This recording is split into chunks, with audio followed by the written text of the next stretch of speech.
안녕하십니까? 예, 사회복지행정론 강의를 시작하겠습니다.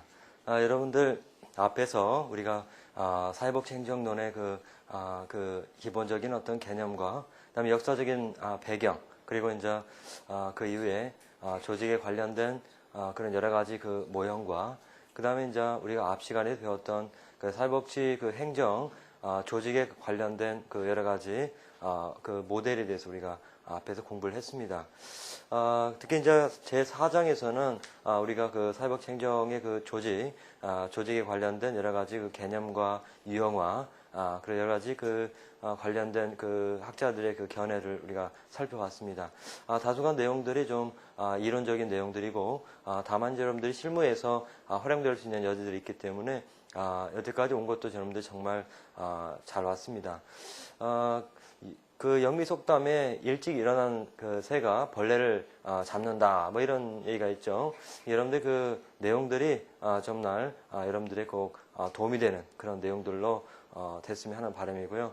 아무튼 자격 시험을 준비하는 입장에서 여러분들이 각별히 관심을 가지고 열심히 준비한다면 열흘 소기에 성과를 거둘 수 있을 걸로 생각이 됩니다.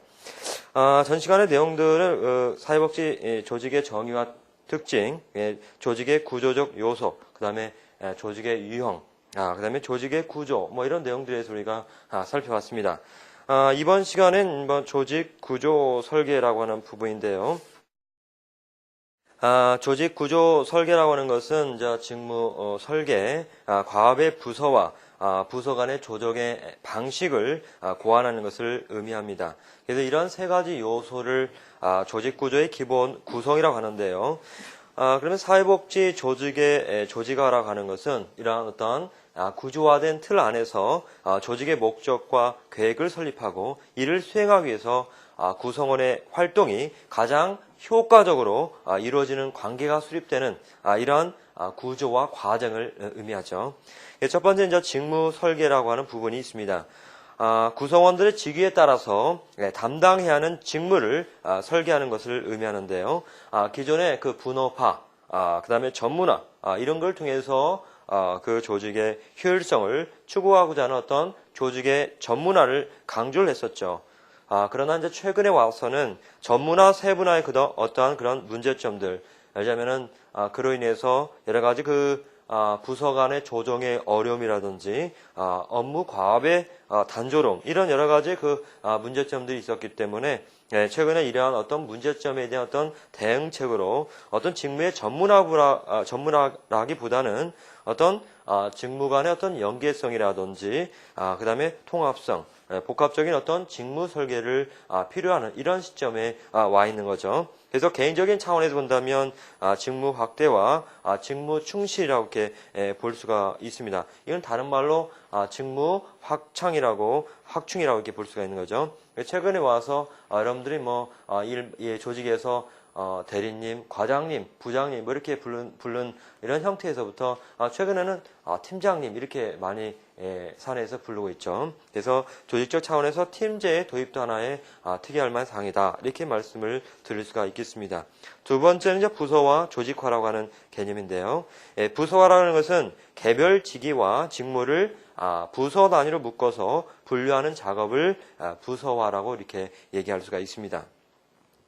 그래서 그 부서화의 기준은 조직의 업무 과정상 예컨대 그 고객의 일치라든지 기능에 유사하는 정도, 그 다음에 자원의 공유 정도, 뭐 이런 정도를 그 통해서 그 기준을 잡을 수가 있고요. 부서화의 그 방식은 기능 부서화, 따라서 사업 부서화, 혼합 부서화 이런 여러 가지 통칭적인 명칭을 포함한다고 이렇게 볼 수가 있는 거죠. 그래서 첫 번째 사회복지 조직의 조직화 방법에는 몇 가지가 있습니다. 첫 번째는 이제 수를 기준해서 부문하는 경우, 수 기준 부문화는 같은 역할을 하는 사람들을 한 명의 슈퍼바이저 밑에 소속시키는 방법으로서 수에 의한 업무를 부문화하는 경우입니다. 뒤에서 이제 슈퍼바이저라고 이렇게 나오는데요. 슈퍼바이저 이것은 여러분들이 상식적으로 교육생이나 실습생을 어떤 그 위에 있는 상급 사회복지사가 지도하거나 감독하는, 교육하는 뭐 이런 여러 가지의 그 기능적인 측면 여러분들이 생각할 수 있지만, 그러나 최근에 여러 가지 그 사례 관리라든지 기타 여러분들 알고 있는 그 범위를 넘어서 여러 가지 그 의미로 그 슈퍼비전이 사용되고 있습니다. 뒤에서 살펴보겠습니다. 수에 의한 부문화는 개인의 능력의 차를 고려하지 못하는 단점이 있기 때문에 다른 방법과 함께 포함해서 적용하는 것이 바람직하다고 이렇게 보겠습니다. 그 다음에 이제 두 번째는 이제 시간 기준으로 인한 부문화를 살펴본다면요. 이 방법은 하루 24시간 서비스를 요하는 조직에서 2교대나 또는 3교대, 예를 들자면 격주 토요일 근무 등의 형태로 부문화하는 것으로 24시간 서비스를 제공해야 하는 일선의 사회복지 생활시설이나 예컨대 유학원이나 의료 보건 서비스 조직 등에서 이런 서비스를 제공해야 하는 이런 24시간 서비스를 위한 그런 방법을 의미합니다. 그러나 이러한 서비스의 방법은 주말이나 야간 근무를 할 수 있으면서 전문성을 겸한 직원을 채용하는 것이 사실상 어렵고요. 교대하는 직원들 사이에 업무 연결이 제대로 되지 않아서 조직 기능의 단편화를 초래할 수 있다는 그런 맹점도 있는 거죠. 세 번째는 이제 기능을 기준으로 하는 부문화가 되겠습니다. 그 사업이나 재무나 총무, 인사 등 같은 주요한 기능에 따라서 동질적 업무를 묶어서 조직하는 것을 의미합니다. 예컨대 사회복 조직에서 모금 활동이라든지 홍보 활동 또는 이제 마케팅 이런 방법들 이렇게 기능적으로 재배치할 수 있는 이런 측면도 있을 수가 있습니다. 그런 이런 방법들은 업무 단위 간에 어쩌면 협조가 부족해질 수 있는 가능성도 있고요. 조직의 목표보다는 어떤 자신이 속한 업무 단위에만 집중하는 그런 여러 가지 그 어려움이 발생할 수 있는 문제점도 있습니다. 네 번째, 어떤 지리적인 영역을 기준으로서 부문화하는 경우를 들 수가 있죠. 이 클라이언트의 거주 지역이라든지 예전에는 일정한 지리적인 위치를 고려해서 그래서 그런 장점적 고객, 예컨대 이제 클라이언트를 의미하죠. 이 클라이언트에 따라서 업무를 부문하는 경우를 들 수가 있습니다. 그래서 이런 지리적인 영역을 기준으로 할 때는 서비스의 효율성을 높이고 서비스 책임자를 분명히 할 수 있지만 지역 간의 업무량의 차이가 있을 수 있고 어렵고 힘든 지역의 담당자는 소진 현상이라든지 사기가 떨어질 수 있는 그런 가능성도 있습니다. 뭐 같은 지역이라도 부서나 부문이 달라서 서비스를 받지 못하는 사람이 나올 가능성도 있는 거죠. 여기서 소진 현상이 나왔죠. 소진은 번아웃이라고 합니다. 이것은 불에 타가지고 완전히 재가 되는 것을 소진 현상이라고 의미합니다. 그래서 일선의 뭐 조직이 안에서 이런 행정 업무를 담당하는 경우에 예를 들자면은 1단계에서 이제 열정적으로 일하죠. 2단계 지나가면은 이제 알자면은 그냥 일반적인 어떤 업무에 치중하는 이런 현상을 띠고요. 3단계로 넘어가면 어떻습니까? 이제 일자면은 연차가 차고 그 다음에 이제 업무에 대해서 노련하기 때문에 혹시나 다른 어떤 인근에 있는 어떤 기업체라든지 자기가 가고 싶어하는 어떤 그런 기업체에 대한 어떤 눈을 돌리게 될 수가 있는 거죠. 그러다가 이제 4단계에서는 이제 완전히 무기력한 상태에 들어갑니다. 내가 왜 여기 있나 이렇게 자아 정체감도 있을 거 있고 조직 어떤 그런 문화라든지 또는 어떤 조직체의 어떤 그런 생활에서 이제 더 이상 있고 싶지 않다 이런 생각이 들게 되면 이제 정말 그 조직에서 탈퇴한다든지 본인 스스로 알자면은 기업체에 나온다든지 강제 퇴직 이런 여러 가지 현상들이 일어날 수 있는데 이를 갖다가 소진이라고 하는 거죠. 뒤에서 보겠습니다. 그 다음에 여섯 번째, 이제 고객 기준 부문화라고 하는 게 있어요.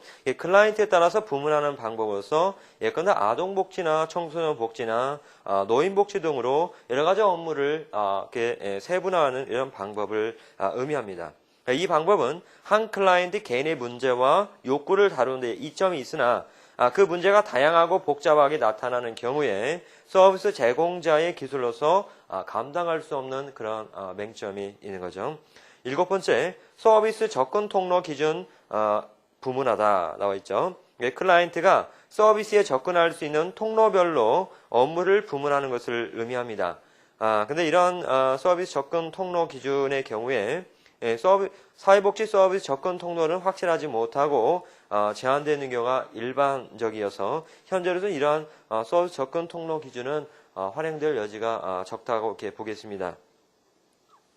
다음으로 이제 조정 기제라고 있는 거 있죠.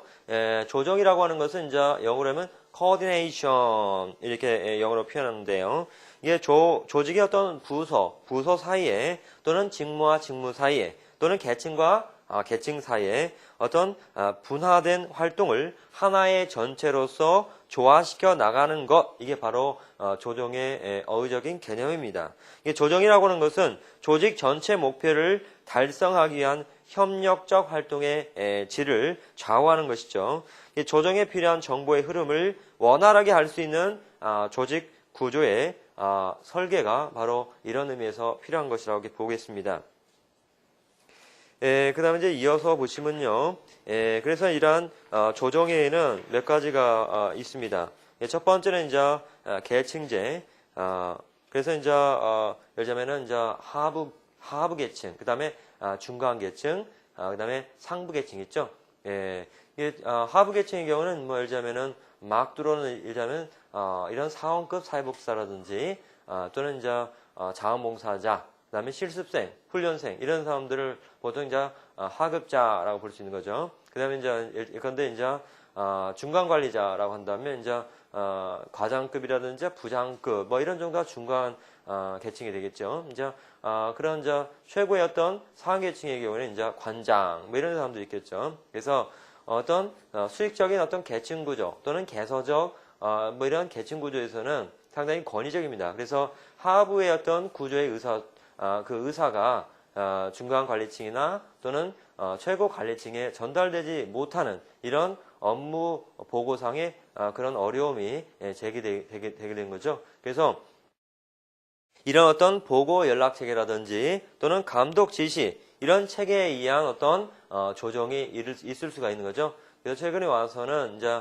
수익적인 계층 구조에서 수평적 계층 구조로 이렇게 발전된다라고 한다면 어떤 하급자나 중간 관리자 입장에서 상부에 어느 정도 자기 업무에 있어서 자유롭게 자기 역량을 충분히 발휘해서 의사 전달할 수 있는 가능성이 넓어지겠다라고 하는 거죠.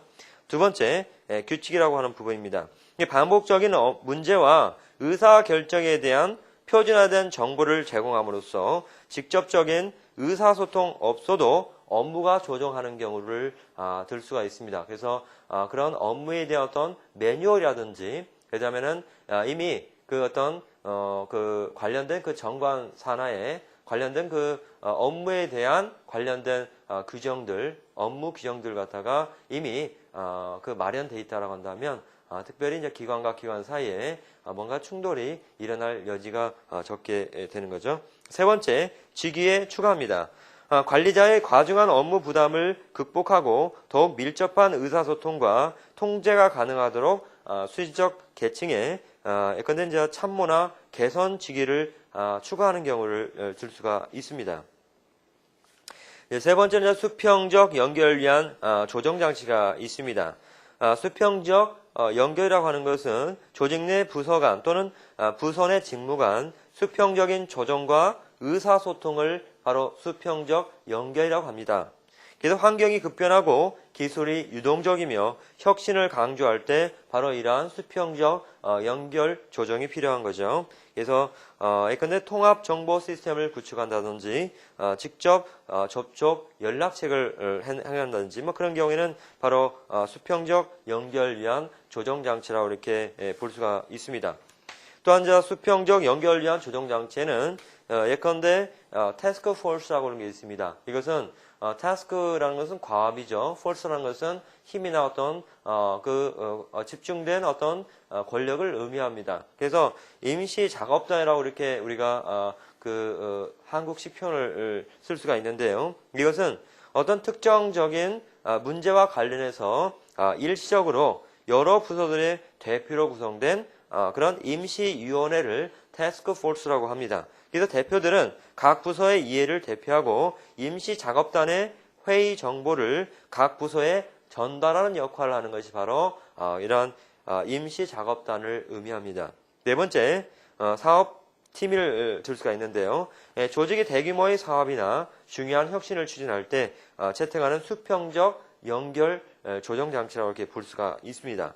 사업 추진을 위해서 관련 부서들 간에 어느 정도 장기적이고 강력한 협력을 요할 때 적합하다고 이렇게 볼 수가 있는 거죠. 이제 이어서 보시면요, 이사회와 위원회가 나오는데요. 뭐 국가기관이라든지 민간 뭐 기업체라든지 할 것 없이 이사회위원회 제도라는 것은 어느 조직이나 단체나 막론하고 존재합니다. 그것은 왜일까요? 그것은 어떤 특정한 어떤 프로젝트라든지 사업을 수행할 때라든지 어떤 국가 계획을 세울 때라든지 뭔가 전문가의 어떤 그런 관련된 의견을 들어서 사업을 좀 더 확고하고 명확하고 또 신속하고 정확하게 이루어지기 위해서 이러한 자문위원회를 줄 수도 있는 것이고요. 어떤 특별한 그 계획을 수행하기 위해서 임시적으로 두는 위원회도 있습니다. 그래서 상설 임시회 또 비상설 임시회, 그다음에 특별위원회, 여러 가지 그 관련된 정책 자문위원회, 여러 가지 그 위원회들을 산재합니다. 여기서 먼저 이사회라고 하는 게 있어요. 이사회. 이사회라고 하는 것은 일반 기업체에서 뭐 어떻게 했습니까? 처음에 들어가면 사원으로 입사하죠. 그 다음에 일정한 연한이 되면 대리로 승진하죠. 대리로 이제 그 이후에 업무에 대해서 쌓고, 그 다음에 이제 관련해서 이제 직장 내에서 인정도 받고, 그러면 이제 같이 입사한 그런 대리급보다는 먼저 뭔가 승진할 수 있는 기회들이 주어집니다. 그래서 이제 과장급으로 가죠. 과장에서 이제 부장으로 승진하죠. 그 다음에 부장에서 보통 이제 기업체는 부장으로 거의 일반인들 끝납니다. 그래서 그만큼 이사로 진입하기 상당히 어렵죠. 그래서 여기서 이사회라고 하는 것이 뭡니까? 먼저 어떤 정책을 큰 어떤 그 계획에 대해서 정책적인 어떤 의견을 뭔가 영향력 있게 발휘하는 이런 기구입니다. 이사회죠. 이사회 개념을 보시면 이사회는 조직을 이끄는 정책을 공식화하고 실천가를 고용하고 평가하며 후원자 및 지역사회 지도자와의 연계를 유지하고 미래에 대한 계획을 수립하는 것에 대한 책임을 지는 그런 기관이라고 보겠습니다.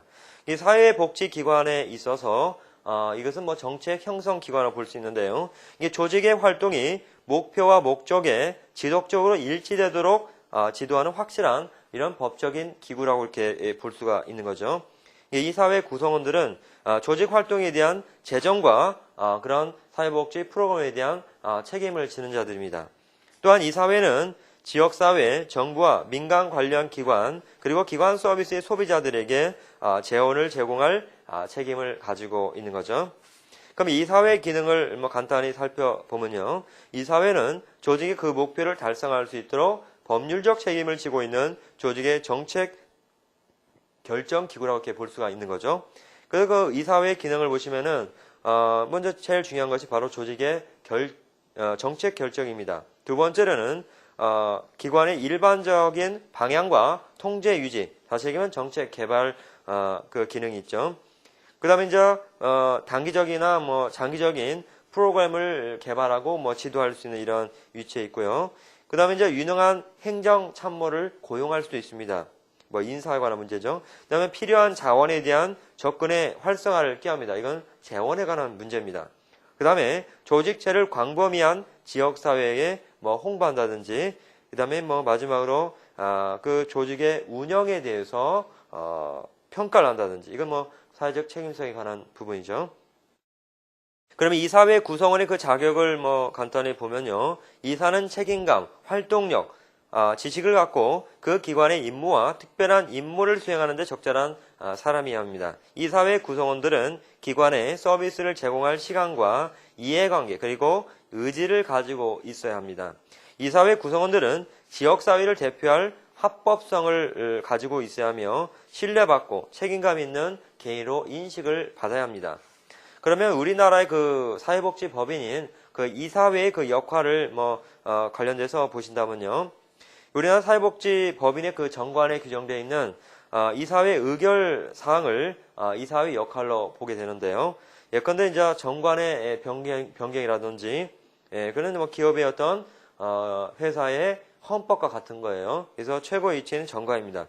정관을 변경한다든지 재규정의 제정 및 개정에 관한 사항, 법인 합병 및 해산에 관한 사항, 그 다음에 이제 임원 선출에 관한 사항, 사업계획 실정 및 예산 결산에 관한 사항이라든지 재산의 취득 처분 및 관리에 관한 사항, 그 다음에 법인이 취득한 시설의 장애 임명에 관한 사항, 법인이 설치한 시설의 운영에 관한 사항, 그 다음에 수익사업에 관한 사항, 그 다음에 기타 법령이나 이사회 정관에 의해서 그 정한 사항에 대해서 이렇게 이사회 그 결정할 수 있는 그런 여러 가지 그 사항들이 있습니다. 이것은 여러분들이 꼭 사회복지법인뿐만 아니라 일선에는 뭐 기업체 그 정관의 그 내용들과 어느 정도 흡사하다 이렇게 말씀드릴 수가 있어요.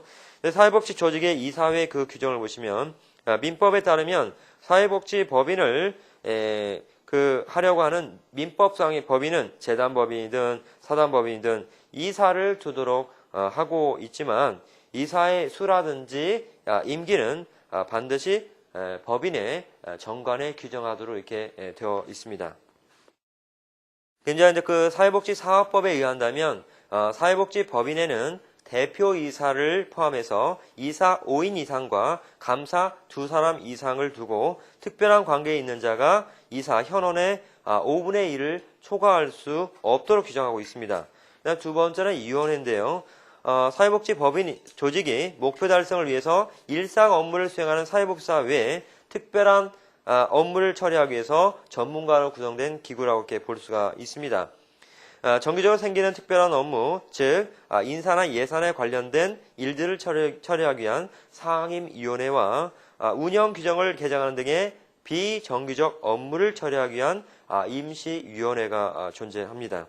그러면은 그러한 위원회의 그 장점과 단점을 보시면요, 사회복지법인은 조직의 효율성을 달성하고 외부 환경과 원활히 연계하기 위해서 바로 위원회를 두게 됩니다.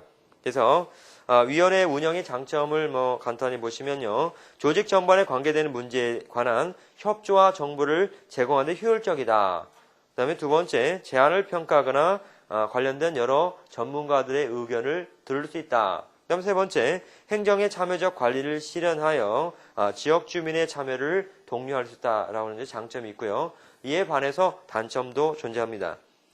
위원회 유지의 비용이 많이 들고요. 문제를 해결하는데 시간이 많이 걸릴 수가 있습니다.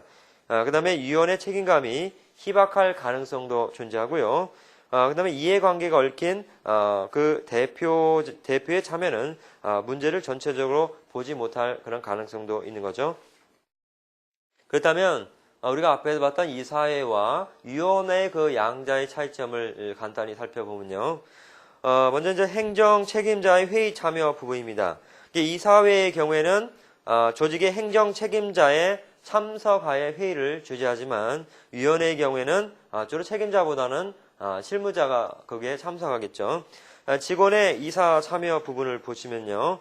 이사회는 조직의 직원이 이런 정책 결정 기구인 이사에 참여하는 경우가 거의 드뭅니다. 다만 위원회의 경우에는 담당하는 그런 실무진 직원들이 참여하는 게 다반사겠죠. 그냥 구성원의 수를 보시면은 이사회 구성원은 위원회에 비해서 수가 적습니다. 그 다음에 영향력 면에 보면 이사회는 위원회에 비해서 조직의 운영과 서비스 전달에 더 많은 영향력을 미친다고 볼 수가 있습니다. 다섯 번째, 정책 결정 면에서 본다면요. 이사회는 정책을 결정하고 위원회는 건의하는 역할을 주로 하게 되는 거죠. 여러분들이 이제 우리가 제 4장에서 사회복지 조직의 행정의 조직에서 우리가 여태까지 살펴봤습니다. 여러분 어떠셨습니까? 내용이 좀 더 이론적이고 좀 더 여러분들이 실무에 이런 것들도 실무에 활용될 수 있을까 이렇게 의하시는데요. 아무튼 4장까지 공부한 청매로는 수고 많으셨습니다.